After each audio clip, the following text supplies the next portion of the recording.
Donc, bien-aimés en Christ, nos abonnés, nous vous aimons avec tous les estimes que nous avons pour vous. Soyez bénis. Je voulais vous dire quelque chose que les prophètes sont venus nous ramener au Père. Alors, le Fils est venu ramener le Père envers nous. Donc, la différence qui existe entre le prophète et le Fils. Alors, Dieu est ton papa pour te bénir. Il n'a pas besoin de consulter ton passé. Il établit ton futur directement. C'est ça ce que Dieu fait pour ses enfants. Alors, j'aimerais qu'on puisse partager quelque chose de costaud, quelque chose de meilleur. Dans Ésaïe chapitre 8, nous allons prendre le verset 23. Il y a un seul verset que nous allons expérimenter. Et la Bible dit ceci, dans le 23e verset. Mais les ténèbres ne régneront pas à toujours.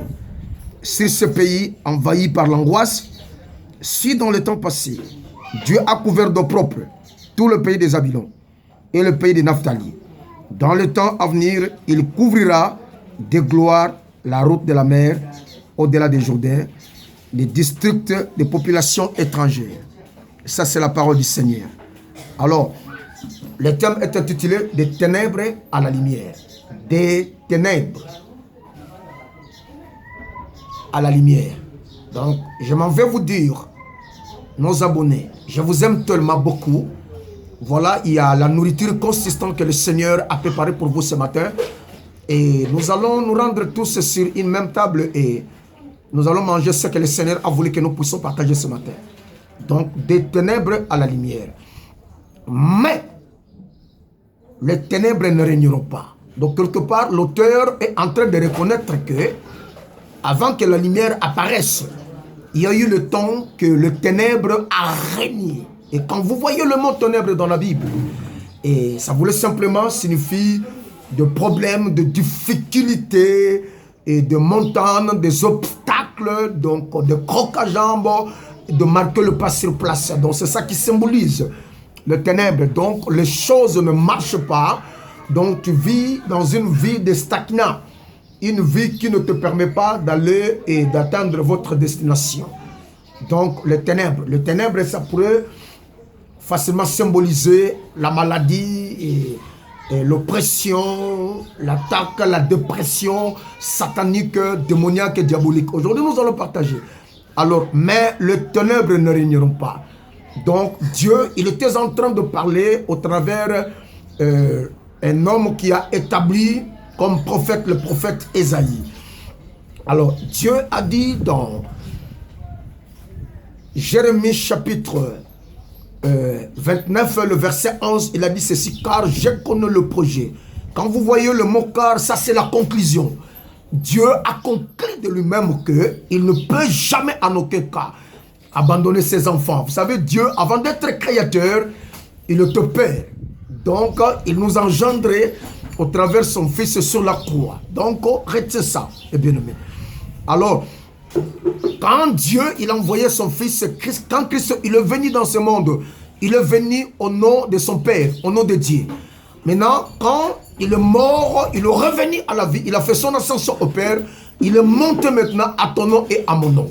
Mais les ténèbres ne régneront pas toujours. Toi, les ténèbres, moi, je te lance le défi. Je te lance le défi et les ténèbres. Je te lance le défi. Toi, tu as envahi le peuple de Dieu. Et toi, tu as obscurci leur destinée. Ils ont une destinée meilleure. Une destinée qui a la lumière. Une destinée qui éclairera les nations. Mais aujourd'hui, le peuple qui a été destiné pour être le maître, pour être le claireur du monde entier, ils sont ainsi dans l'obscurité. Mais Dieu a donné la solution dans sa souveraineté en disant ceci, les ténèbres ne régneront pas toujours. Donc Dieu lui-même, il a rencontré ce problème avant de créer le monde. La Bible dit que l'obscurité couvrait la surface de la terre. Mais quand Dieu voulait créer, il a pris son temps de réfléchir. Il réfléchissait profondément. Pendant que Dieu réfléchissait, il y a une puissance qui s'augmentait dans sa pensée. Quand Dieu a ouvert sa bouche pour dire que la lumière soit. Donc, il y a une force, il y a un pouvoir, il y a une puissance qui sortait dans sa pensée et les ténèbres ne pouvaient pas résister.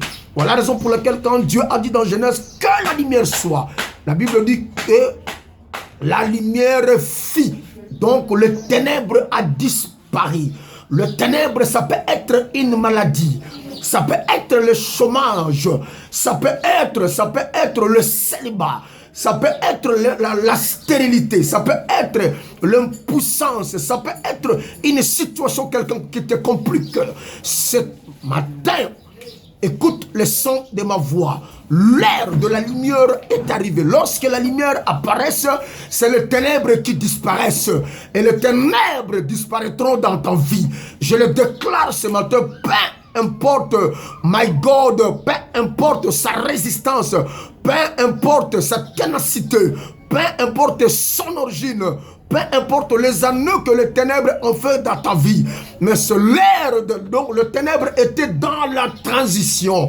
L'ère de la transition est finie. Dans la raison pour laquelle Dieu a dit, mais les ténèbres ne régneront pas toujours. Les ténèbres est dans quel coin, dans quel domaine de ta vie?